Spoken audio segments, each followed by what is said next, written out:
Tá, então é assim, eu tava dizendo que ontem o Bolsonaro recuou 20 passos, né? Vocês ouviram isso? Não. Hoje estava fazendo Não, ameaça tá, de então vamos novo. lá. Tá bom. O Bolsonaro ontem, ele disse que, na verdade, o 7 de setembro era só um movimento patriota em busca de defender a democracia, a liberdade de expressão, né? E tudo e tal, né? Então ele meio que Um monte recuou de blá 20 blá blá. passos ontem. Mas hoje ele Mas já foi hoje, agredido de novo. exatamente, hoje ele fez a seguinte declaração, né? Ele disse o seguinte. A demonstração será uma demonstração gigante de patriotismo. Aqueles uma ou duas pessoas que ousam nos desafiar a Constituição, desrespeitar o povo brasileiro, saberá voltar ao seu lugar. Quem dá esse ultimato não sou eu, é o povo brasileiro. O povo esse no qual, repito, nós todos políticos, eles que disse isso, nós todos políticos devemos lealdade, tá ok? Né? E é o seguinte, existem duas coisas nessa declaração aqui que me chamam a atenção. A primeira delas é a seguinte: quando ele fala que eles uma ou duas pessoas, é evidente que ele está se referindo ao Uhum. Alexandre de Moraes e ao Barroso, É ok? claro. Né? É a Sim, quinta, é a quinta Certo. série, né? de fato. Isso, né? E aí, quando ele diz ultimato, né? Isso soa quase como se ele fosse realmente tentar uma insurreição no dia 7 de setembro, né? Bom, eu tenho as minhas opiniões sobre isso, né? Eu fiz um vídeo, inclusive, né, falando sobre isso, né? Tá lá no canal, né? Muito Mas bom, eu muito gostaria de saber a bom, opinião. muito bom. Eu gostaria de saber a opinião de vocês a respeito disso. Rodrigo, e você, Oi. cara? E você, cara? O que você acha sobre o dia 7? Cara, vamos partir do início, né? Um cara que fala umas abobrinhas dessa. Já começa por ele ser um cara muito inteligente, né? O nosso presidente é extremamente inteligente. O cara que sabe contar muito bem, né? 4 menos 5 igual a 9, já tira por aí. Então, assim, eu acho que não passa de abobrinho que ele tá falando. Ele tá tentando intimidar o STF, intimidar a esquerda e provavelmente tentar aí alguma coisa no dia 7. Mas, como a gente sabe, vai dar burros na água. O cara só fala cocô, não se aproveita meia paçoca do que ele fala. Então, assim, eu acho que dia 7 a gente vai ter a resposta, né? Porque as manifestações da esquerda, a gente já tem noção como que é. As manifestações da direita, a gente já tem noção como que é. E, assim, o importante é a galera não se aproximar, né? Quando estiver indo para o ato. Tipo, se a esquerda for de metrô, a direita vai de bicicleta. Tá tudo certo. E na hora do ato a gente vai saber quem é que tem o maior grito, a maior voz e a maior quantidade e qualidade de pessoas do ato. Porque, mano, o cara é um paspalhão, simplesmente. Só fogo de palha. Então vai, Hugo, o que você acha do que vai acontecer no dia 7? Cara, sinceramente, eu falo o que eu sempre falo. Eu acho que eu falei contigo, já falei com o Ever sobre isso. O Bolsonaro, ele trabalha, ele faz o discurso dele, as narrativas deles em cima de estatística, né? Não só a estatística no medo para o medo da gente, né? Porque ele deve ter o controle total da rede, né? Porque ele ainda tem aquele esquema de Steve Bannon, né? Não é à toa que o Bananinha foi lá um dia desse, né? Então, ele sabe do medo do povo brasileiro e ele trabalha com esse medo do povo brasileiro. E se ele fala, ele pode tentar uma insurgência, mas será uma insurgência curta, que ele não vai conseguir sustentar um golpe se ele tentar, entende? Então, ele pode, entre aspas, tentar um golpe assim com a polícia militar e que não vai ser um golpe definitivo, vai ser um fiasco, né? Como o Trump foi lá, ou até pior, entendeu?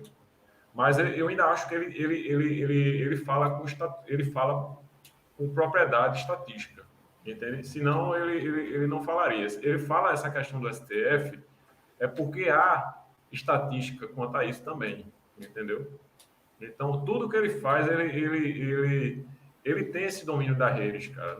Ele dá essas declarações justamente para movimentar as redes. Isso tudo gera engajamento, isso tudo gera estatística de redes. Entenderam?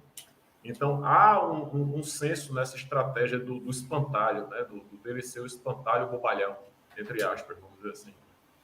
Então, eu acredito que possa acontecer, mas é uma porcentagem mínima, entende? E se acontecer, não vai se sustentar. Pronto, é isso. Então, eu acho que a gente não deve A ter gente medo tem de ir o pra Tonho rua, da não. Lua na presidência. Pois é. A gente não deve ter medo de ir para a rua, não. E o lugar da esquerda é na rua, o lugar de democrata é na rua, de fato. Entendeu? Tenta falar de novo, Lili, então vê aí se melhora a parada toda. Aí Mas eu falo depois. se você quiser seguir, Dan, não tem problema para mim não também. Melhorou, tá 100% agora. Ah, mas tá 100%. Eu queria ouvir sua opinião. Eu não entendi necas de pedibribas do que você falou. Não, então, eu fiz, na verdade, uma breve retrospectiva da carreira política do Bolsonaro, né? Que foi a breve carreira militar, e aí depois ele ingressou na política como vereador do Rio de Janeiro, acho que foi em 1988. E aí ele fez uma trilha política como deputado federal, que ele teve 7 mandatos, que não fez nada, né, nesses 7 mandatos, e continua sem fazer nada.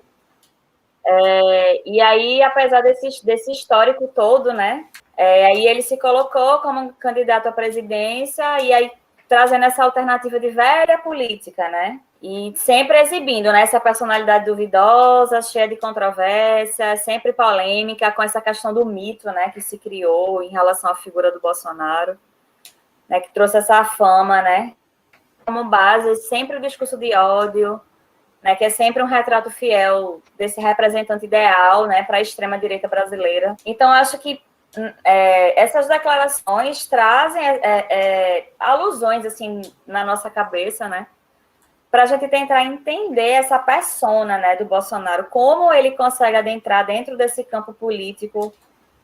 E aí entra nessa questão dessa lógica midiática, né, que o Hugo falou agora, nessa questão que os meios de comunicação, eles acabaram mudando, né, o campo social individual do eleitor brasileiro, com essa questão das redes sociais serem amplas, né, para todo mundo tem acesso às redes sociais, todo mundo tem voz, assim, digamos, dentro das redes sociais.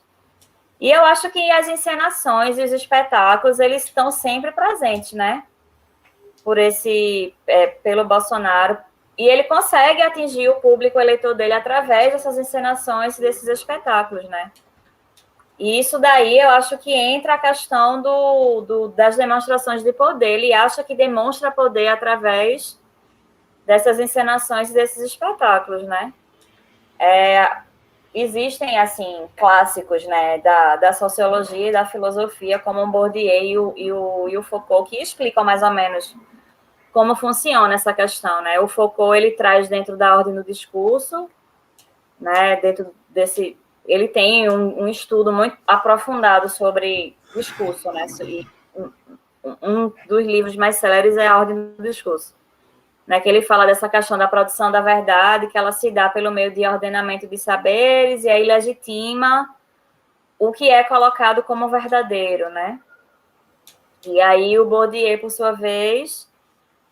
Ele explica que essa questão dessas encenações, né, que é como se o poder dele fosse um instrumento simbólico e invisível que acaba regendo todas as pessoas dentro da sociedade. Então, assim, esse poder que o Bolsonaro traz dentro desses discursos, assim, sempre com encenação, né, ele acaba sendo capaz de construir uma realidade e acaba estabelecendo uma ordem, conferindo um sentido para as pessoas que esperam isso dele, né? Porque ele se tornou o mito dessas pessoas, entendeu? E aí entra como questão de... e aí todas as esferas à nossa volta acabam entrando, né? Cultura, ciência, economia, demais espaços sociais, acabam sendo monopolizados por essa figura de autoridade, entre aspas, que busca deter esse poder simbólico, né, que está sempre presente nesse discurso de ódio, dessas pessoas que se sentem representadas, né, que são racistas, misóginas, sexistas e LGBTfóbicas e afins, né, todas essas situações. Então, eu acho que ele se usa muito disso, né, essa questão que o Uso falou, dessas práticas discursivas, né, do Bolsonaro. Acho que traz essa reflexão da gente tentar entender o peso, na verdade, dessas práticas. Peso, entre aspas, digamos assim, né? Porque entra nessa questão do cenário, né? Que o discurso, ele pode silenciar, ele pode desautorizar outros discursos. E eu acho que essas encenações e espetáculos discursivos, que são sempre produzidos pelo Bolsonaro, acabou conquistando, né, o público eleitor. E aí entra nessa questão, né, do estereótipo do herói patriota, que acabou se colocando como a única via possível para livrar o país da corrupção, né? E mobilizou a nova direita brasileira e acabou recrutando outros sujeitos, né, que se adequaram a esse perfil autoritário e convencionalista, que é o que o Bolsonaro sempre vem apresentando. Eu acho que é mais ou menos nisso daí, sabe, que entra nesse viés. Bom, então assim, já que o Weber quer ir por último, deixa eu falar, então, qual é a minha leitura sobre a situação, certo? Bom, eu acho que assim, o que a Aline falou, no fim das contas, eu só posso complementar com algumas opiniões, certo? Porque eu acho que é mais ou menos por aí mesmo. Tá. Primeiro de tudo, não existe atmosfera, ou clima, ou estrutura real para um golpe, ok? Não existe. Mesmo que ele tente, mesmo que ele consiga, né, criar um tumulto institucional real, isso não se sustenta, não tem como isso perdurar, né? E a verdade é que o que a gente vê nesse momento é um Bolsonaro cada vez mais isolado, certo? Então a gente tem algumas coisas que demonstram isso, né? A gente tem o embate frontal, né, do STF com o Bolsonaro, por exemplo, né? A gente tem o Pacheco, né, enterrando o impeachment do Alexandre de Moraes em 3 dias, né? A gente tem que lembrar que o Pacheco é o cara que ficou sentado em cima do pedido de CPI do Randolph, né? Ele precisou ser acionado pelo STF para abrir, coisa que não tem tantos precedentes assim na história da nossa redemocratização. Porque a CPI ela é uma ferramenta de minoria, você tem as assinaturas, a CPI tem que ser aberta, acabou. Né? O STF não tem que ir lá e forçar o presidente da Câmara ou do Senado para fazer isso. Né? Mas foi necessário fazer isso. E esse mesmo cara que ficou sentado em cima disso, agora simplesmente rasga o pedido de impeachment bem na cara do Bolsonaro. A gente teve a declaração do general Sérgio no Dia do Soldado, no dia 25, né? Que ele tipo, meio que virou pros soldados que estavam ali para ouvir a apresentação dele e falou: tá vendo esse cara? Apontando pro Bolsonaro. Não seja esse cara, tá ligado? Né? Foi isso que ele disse. Né? O Bolsonaro nem falou nada no Dia do Soldado. O rito, né, do Dia do Soldado é o seguinte: o presidente fala e depois os comandantes das armas falam, né? Mas o Bolsonaro sequer falou qualquer coisa nesse dia 25 em particular, né? Eu tenho uma boa fé que isso demonstra que, na verdade, a maior parte do exército não está com o Bolsonaro, ok? A gente tem também, né, um novo posicionamento do Lira, né, contrário às políticas do Bolsonaro. Enfim, a gente tem a carta que não foi publicada, né, da Fiesp, e da FEBRABRAN, da Federação dos Bancos, a Federação Brasileira dos Bancos. Acabou que não saiu, né, porque o SCAF se meteu no meio, porque o SCAF ele acha que ele pode usar a onda bolsonarista, ele pode surfar nessa onda bolsonarista para se eleger como governador. Ridículo pensar isso, né? Mas foi isso que segurou, né? Mas a carta vazou, as assinaturas nominais e das entidades estão ali. Mais de 200 entidades assinaram. Enfim, Bolsonaro tá isolado como nunca esteve, entendeu? Né? Então, eu acho que não existe qualquer chance de qualquer aventura dele dar certo, ok? Apesar de que, sim, ele pode gerar uma confusão, porque existe uma grande parte da polícia que apoia o Bolsonaro, né? Meu, é isso, né? Eu não acredito que nada possa dar certo. Eu acho que isso talvez seja uma cortina de fumaça, porque a gente está passando por um momento bastante ruim, né? Economicamente, a gente está com essa crise hídrica, enfim, né? Por outro lado, eu tenho receio do que possa acontecer tanto em São Paulo quanto em Brasília. Né? Porque é o seguinte, eu não sei onde o pessoal vai se manifestar em Brasília, mas aqui em São Paulo vai ser assim. Eles vão fazer. Os bolsonaristas vão Vai fazer ser na a Praça dos manifestação Três deles, Poderes, né? os dois vão fazer. Uns vão fazer na Esplanada e outro na Praça dos Três Poderes, é isso, né? É o que eu tinha lido. A Da bolsonarista. Brasília ser a bolsonarista. Dos... Então, eu tô falando das bolsonaristas porque eu vou ser contrário a vocês nesse ponto. Eu acho que não devemos ir às ruas no dia 7, mas finaliza aí, velho. Tá.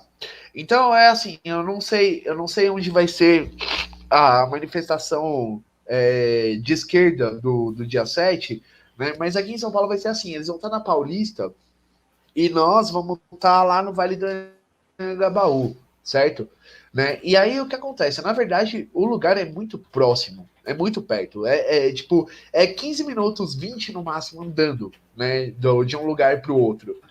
E é assim, eu fico preocupado porque nesse momento, né, tipo, o que acontece? O bolsonarismo ele derreteu bastante, né? E aí nesse momento você só tem o caldo, o puro creme do churume dentro do bolsonarismo. Se o cara ainda é bolsonarista hoje, é porque ele é extremamente ignorante ou é porque ele é extremamente mau caráter, tá ligado? Não existe outra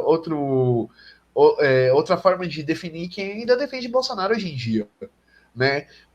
E olha que eu sou bastante complacente com bolsonaristas. Bom, eu era até umas 2 semanas atrás. Eu participo de vários grupos bolsonaristas do Facebook porque eu tento trocar ideia para ver se eu consigo. Né? Mas a gente chegou num ponto, né, em que, cara, tipo, se você ainda apoia Bolsonaro, velho, o que tem de errado com você? Né? Você, tipo, sabe, com tudo isso que tá acontecendo, tudo, em todos os aspectos, mesmo que você não seja favorável a pautas mais identitárias, humanitárias e o caralho, tá ligado? E a pauta econômica, né? Sabe? Todo mundo tava gritando lá, fora Dilma, quando a gasolina tava 2,30, agora a gasolina tá 7. Cadê vocês, cara? Tá ligado, sabe? Então é muito complicado. Então o que a gente pode esperar de um cara que ainda apoia Bolsonaro é que ele seja um fanático, em sua essência, né? E o fanático, né, favorecido pela flexibilização do porte de arma, né? Então eu tenho muito medo do que possa acontecer no dia 7, né? Eu acho que talvez não chegue a 35 mil pessoas eu acho que entre 20 e 40 mil pessoas vão estar nas manifestações bolsonaristas. Só que são 20 a 40 mil pessoas, onde talvez, sei lá, 10 a 20% vão estar armadas. E de repente elas podem surtar e falar, vamos descer ali embaixo para matar aqueles esquerdistas. E a gente não vai estar armado, sabe? Eu tenho muito receio com o que possa acontecer no dia 7. Porque pode ser que os caras desçam da Paulista e chegue no Vale do Anhangabaú e saia atirando, entendeu? Eu falei, inclusive, com a Juliana, da organização do evento, e eu falei que eu acho que é inteligente que a gente posicione alguns camaradas nas ruas principais de acesso da Paulista até o centro. Né? Camaradas da Paisana, ninguém de camiseta do pessoal, nem camiseta vermelha, como sugeriu o Biden, entendeu? Né?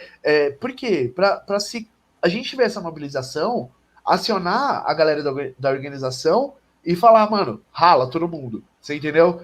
Né? Porque a gente não. Mesmo que algum louco de esquerda, porque existem muitos loucos de esquerda, queiram bater de frente, isso não é inteligente, né? E eu tenho receio que isso possa acontecer. Claro que eu tô torcendo para que não, mas pode acontecer, porque a gente tá falando de gente fanática, velho, de gente que não tem critério, que perdeu qualquer conceito da humanidade alheia, sabe? Né? Porque um fascista é isso, né?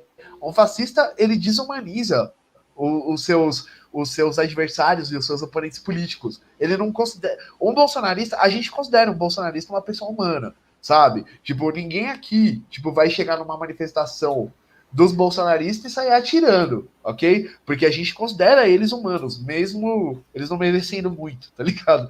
Né? Mas eles não consideram a gente humano. Se eles matarem a gente, se alguém chegar lá e atirar e alguém morrer, eles ainda vão achar que eles fizeram o certo, tá ligado? É muito louco isso. Então eu tenho muito receio que isso possa acontecer no dia 7.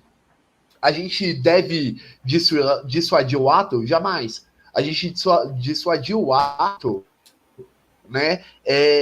A gente abrir espaço para novos avanços dessa corja, sabe? Por isso a gente não deve dissuadir o ato, entendeu? Né? Mas a gente deve estar atento, porque se eles descerem, a gente tem que estar preparado para sair, a gente tem que ter rota de fuga dentro desse ato. Porque se eles descerem é porque eles querem agredir ou talvez até matar, entendeu? A gente tá falando de gente fanática, gente que não tem critério de senso de civilidade nenhuma. É desse tipo de gente que a gente tá falando.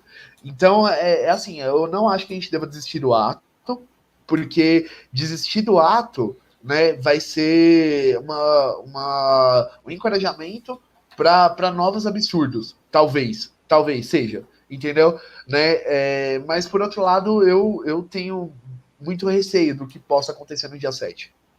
Bom, é isso que eu penso, né? Não. E é claro que tudo isso, percebam uma coisa, tudo isso, com a argumentação que a Aline trouxe, tipo, é ainda mais embasado, vocês percebem? Porque a Aline, ela meio que deu uma explanada sobre como funciona a psicologia tanto do Bolsonaro fazendo isso, quanto dos apoiadores dele, né?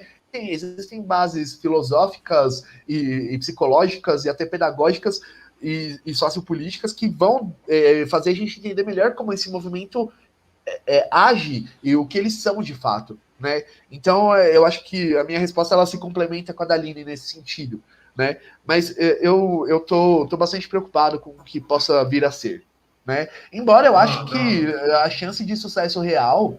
Diga. Assim, eu vou fazer uma observação. Deixa eu só concluir. Eu só falar mais 3 palavras.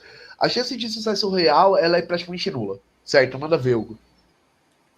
Assim, fazendo uma observação com o que você disse, vocês lembram do ato de Recife, que a polícia abriu fogo contra os manifestantes? Eram bolsonaristas ali, minha gente. Eram policiais bolsonaristas. Eles abriram fogo, cegaram 2, 3 pessoas. Entendeu? Que não eram militantes, inclusive, eram trabalhadores de família, entende?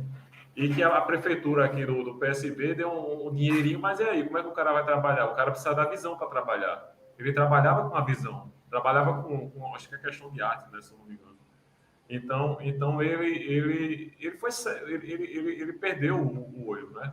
Então ali foi um massacre. Se vocês forem ver os vídeos do que aconteceu, a polícia atirando contra os manifestantes que não fizeram nada, jogando bomba, tacaram spray de pimenta na vereadora aqui. Como é o Aline, o nome dela? Eu esqueci, desculpa.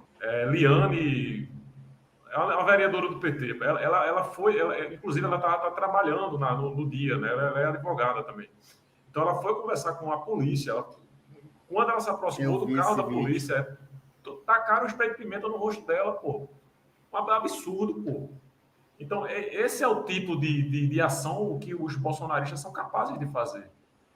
Então o Dan tá certo. Quando a gente tem que colocar alguém de tocaia, velho. Como a gente diz aqui, é tocaia em Recife, Pernambuco, né? É colocar o sabiá ali olhando para ver o que acontece. Entendeu? Então o Dan tá certo. A gente tem que ter muito cuidado. Mas o Dan também tá certo em relação a que a gente não pode retroceder.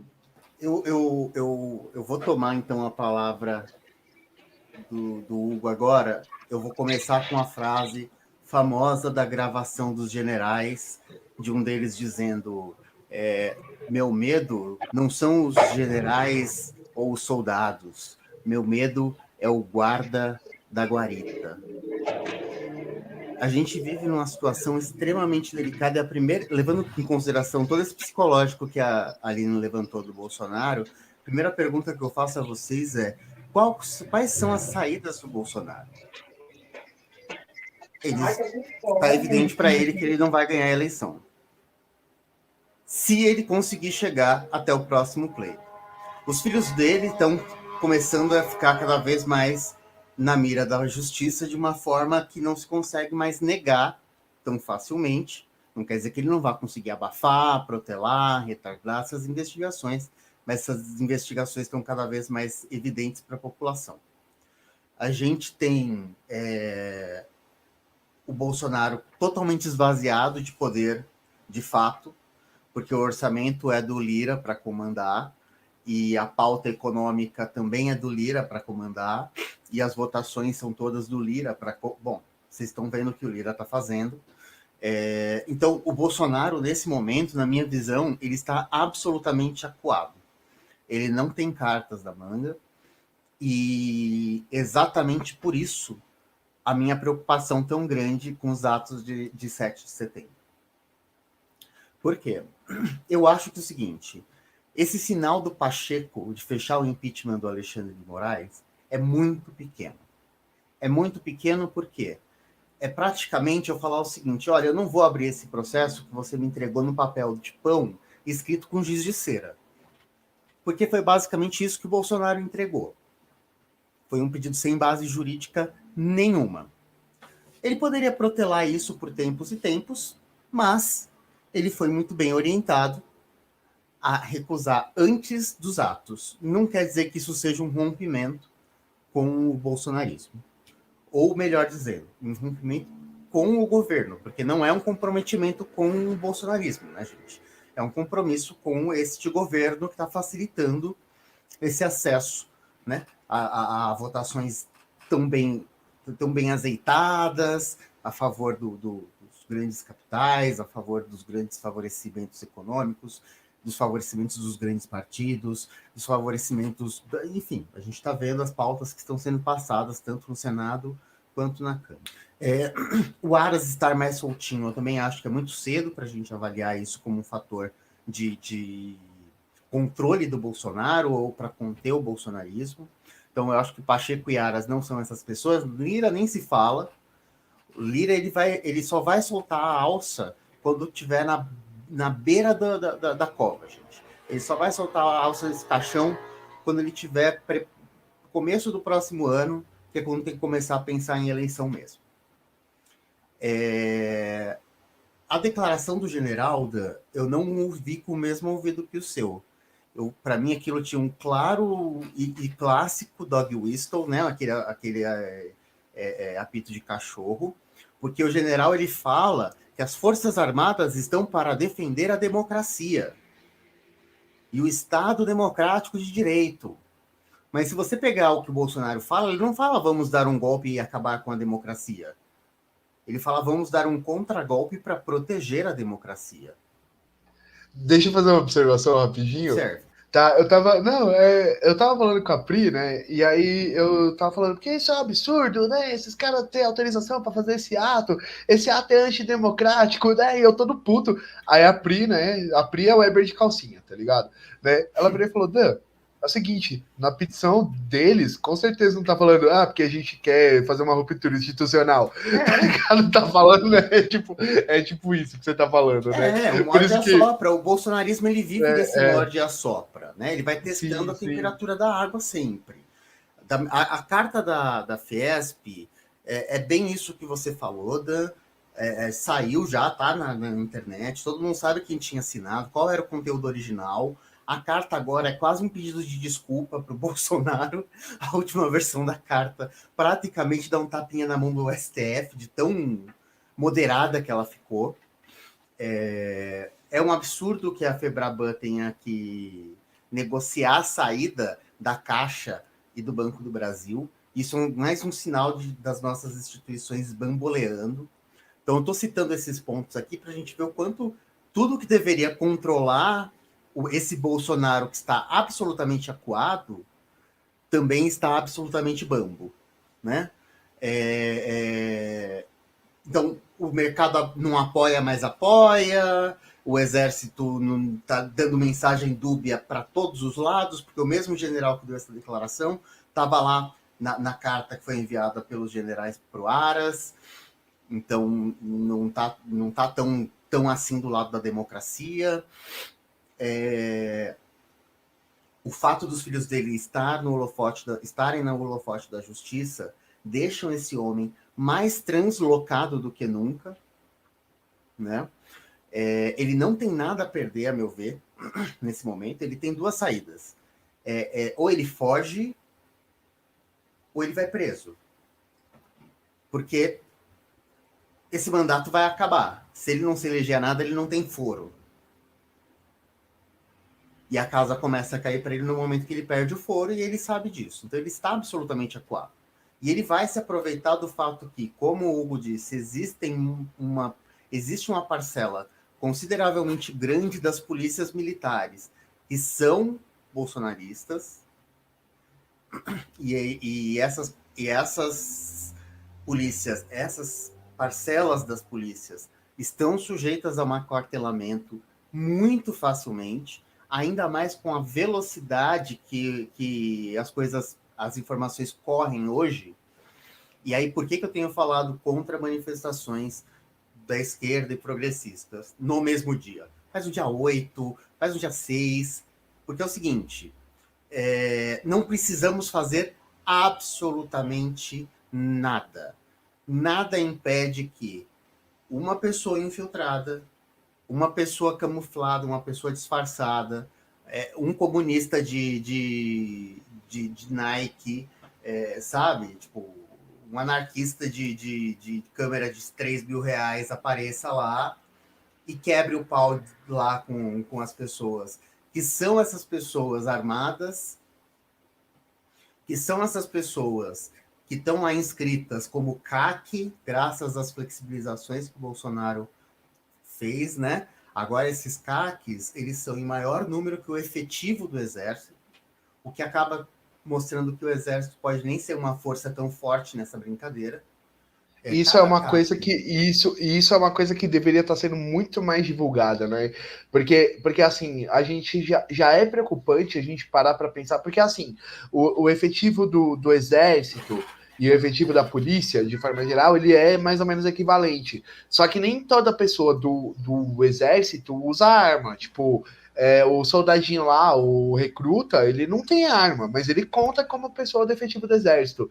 Agora, na polícia, todo mundo tem. Só que é muito mais preocupante quando a gente pensa sobre essa coisa de quartelada, aspas, não é só quartelada, é insurreição, né? Uhum. Quando a gente pensa na insurreição, quando a gente pensa nos CACs, né? Porque, tipo, sei lá, talvez 80% dos CACs eles apoiam o Bolsonaro, né? E é assim, não é só que eles são maiores que o efetivo do Exército, né? Eles praticamente dobram, tipo, se você somar com a polícia. E é assim, esses caras eles têm autorização de ter até 50 armas. Se eu não me engano, o número é esse. Ou seja, cada um deles pode criar rapidamente uma pequena milícia. Eu tá ligado? Na verdade, pessoas falando disso. Na verdade, o cenário é muito preocupante mesmo, isso, tá ligado? E aí, assim, nesse sentido. Eu vi algumas pessoas falando assim, mas essas pessoas com arma, elas só podem portar a arma de casa para o estande de tiro, vírgula. Houve uma flexibilização disso.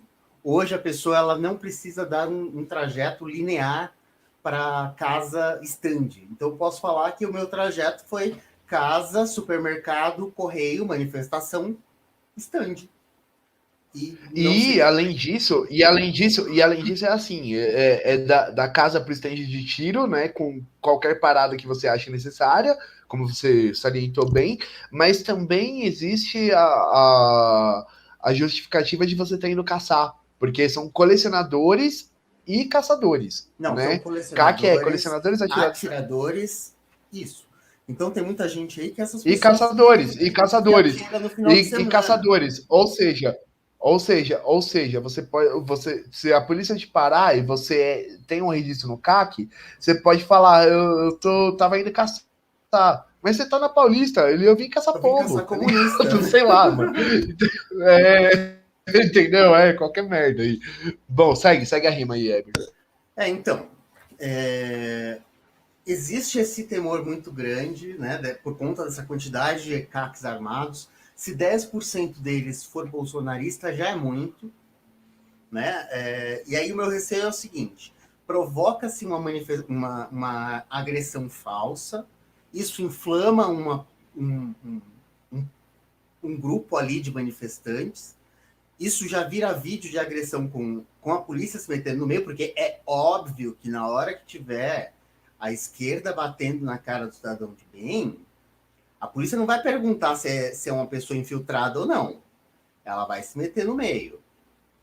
Então, isso aí é a fagulha que você precisa nesse barril de pólvora para causar um tumulto e causar um prejuízo grande às nossas... um prejuízo a mais e um prejuízo maior às nossas instituições, que estão bambas. Porque, se vocês lembrarem, alguns, 4 dos nossos ex-presidentes fizeram contato direta ou indiretamente com os generais do alto comando para saber se o exército ia entrar nessa aventura.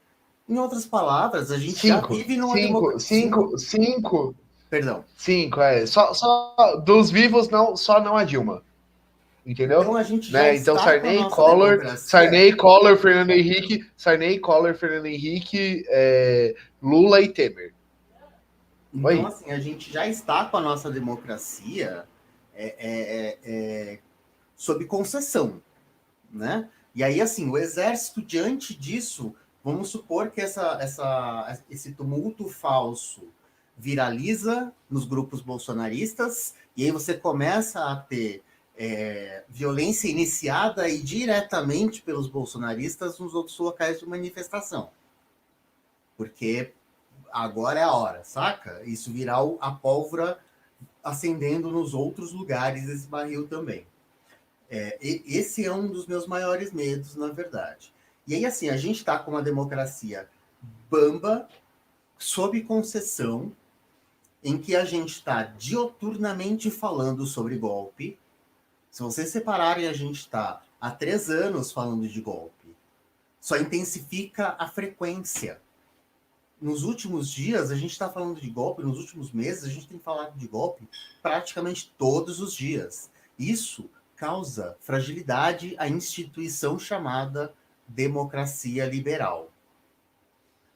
Democracia porque todos votam, e liberal porque, no conceito de democracia liberal, não tem a ver com o conceito de neoliberalismo, né? Quer dizer que o Estado vai intervir aí para evitar algumas disparidades, por exemplo, que vire uma ditadura da maioria, né? Ela é uma democracia liberal para evitar o que o Bolsonaro quer enfiar a goela abaixo da gente. Mas, de novo, a gente está correndo esse risco todo. Quer dizer que a gente vai ter um golpe e dia 9 a gente vai estar no bolsonaristão? Não. Eu acredito que mesmo que esse golpe tenha um sucesso limitado e que por alguns momentos, ou questão de horas, ou um dia ou 2, o Bolsonaro esteja com um golpe formado, isso se desintegra sozinho porque ele não tem estrutura de coesão, o Bolsonaro. Ele não tem força para coesão, ele não tem poder de fato, e as instituições internacionais, inclusive, vão pesar fortemente. O capital não vai deixar isso acontecer, mas nem lascando, gente. Vídeo a declaração de Biden aí, né? Hoje não há nenhum interesse para o nosso capital local, para o nosso grande capital. Porque a gente tem muito bilionário aqui, e o nosso grande capital, gente, não é o Luciano Hang, não, tá? Não é o Madeiro, não é o Wizard. Isso aí é uma escóriazinha adicional, né? Porque bilionário nem é gente, né, gente? Vamos combinar. Bilionário não tem papel social nenhum na vida. Então, assim, o meu medo é o seguinte. Acontece uma agressão ali entre grupos, provocada ou plantada. Isso vai causar feridos, isso vai causar mortes, isso vai causar mágoas, isso vai causar desidratação do nosso tecido social, desgarçamento do nosso tecido social. E essa democracia liberal, ela é uma ideia, gente. É uma ideia que nós concordamos em seguir. Se a gente continuar batendo nessa ideia do jeito que a gente tem batido, do jeito que esse governo tem batido, e as nossas instituições dormindo em berço esplêndido, a gente vai estar numa república de fato de bananas daqui a pouquinho. porque o pouquinho que as instituições estão funcionando, daqui a pouco elas não vão mais conseguir.